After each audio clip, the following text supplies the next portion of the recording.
Congress BJP పార్టీలు రెండు కలిసి బీఆర్ఎస్ పార్టీకి నష్టం చేసేలా చేస్తున్నాయన్న ఆరోపణలకు బీజేపీ నేత రఘునందన్ రావు కౌంటర్ ఇచ్చారు.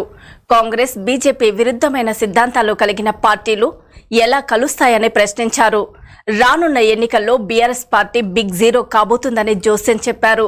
పని కట్టుకొని బీజేపీ పార్టీపై విమర్శలు చేయొద్దని కేటీఆర్కి హరీష్ రావుకి వార్నింగ్ ఇచ్చారు రఘునందన్ రావు. ఇంకా ఏదేదో మాట్లాడుతూ ఉన్నారు. అసలు ఎందుకు సిగ్గు అనిపిస్తలేదో నాకు అర్థమైతలేదు. బీజేపీ కాంగ్రెస్ కలిసేట బీఆర్ఎస్ ను కథం చేయాలని చూస్తున్నాయని ఇంకొక ఆయన అంటాడు, బామ్మరిది అంటాడు. బావ ఇట్లా మాట్లాడితే బామ్మరిది అంటాడు.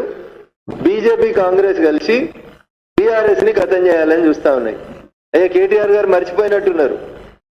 ఎన్నికల ప్రచార సందర్భంగా ఈ దేశ ప్రధానమంత్రి సాక్షాత్తు నరేంద్ర మోడీ గారు నిజామాబాద్ లో జరిగినటువంటి ఒక బహిరంగ సభలో మీ నాయన ఢిల్లీకి వచ్చి నరేంద్ర మోడీ గారిని ప్రధానమంత్రి హోదాలో కలిసి నేను నా కొడుకును ముఖ్యమంత్రి చేద్దామనుకుంటున్నా, మీ ఆశీస్సులు ఉండాలని అడిగితే అది కాదు, కుదరదు అని చెప్పి మీకు మాకు పొత్తు పొంతన ఏది కుదరదని ఖరాఖండిగా చెప్పి పంపించిన అని చెప్పి నరేంద్ర మోడీ గారు సాక్షాత్తు బయటి ప్రపంచానికి చెప్పిన తర్వాత ఇంకా మీకు మాకు పొత్తేంది, మీరు మమ్మల్ని బదనాం చేసుడు ఏముంది? అసలు కాంగ్రెస్ భారతీయ జనతా పార్టీ ఈ రెండు కూడా సిద్ధాంతపరంగా దేశవ్యాప్తంగా రెండు విభిన్నమైనటువంటి పార్టీలు. ఇద్దరి ఆలోచనలు వేరువేరుగా ఉంటాయి.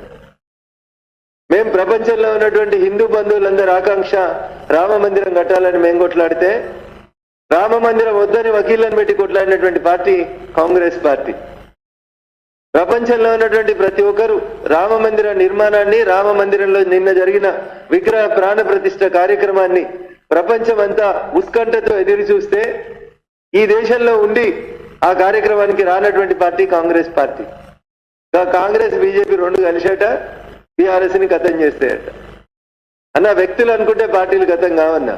అసెంబ్లీ ఎన్నికలలో మిమ్మల్ని కథం చేయాలని తెలంగాణ ప్రజలు అనుకున్నారు, మిమ్మల్ని కథం చేసిర్రు.